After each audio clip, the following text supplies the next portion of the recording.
Ako si Sara Duterte.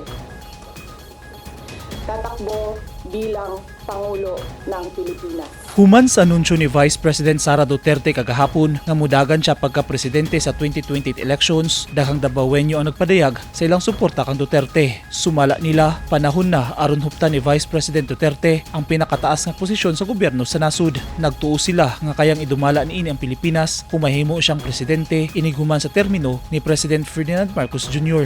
Para sa ako, mas maayo ng sayo siya mag-declare para may bawaan niya kinsa tong mga kalaban o kinsa gyud tong tinuod na nagasuporta kay DP Sara. Para sa ako, mas maayo ng at least makuha na tong ba, matarong gyud ang gobyerno kay sa pagkakaroon natong gobyerno may klaro.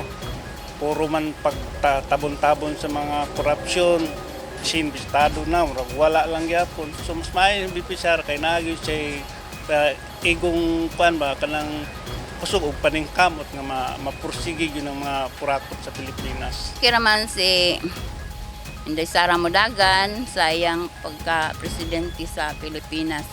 Ay daghan siyang natabangan sa mga katawhan. Wala makaapekto sa desisyon ni Duterte ang naghulat nga impeachment bato kaniya sa Kamara sa sayo nga pagdeklara sa iyang presidential bid. I cannot kneel before each and every Filipino to beg for forgiveness. Instead,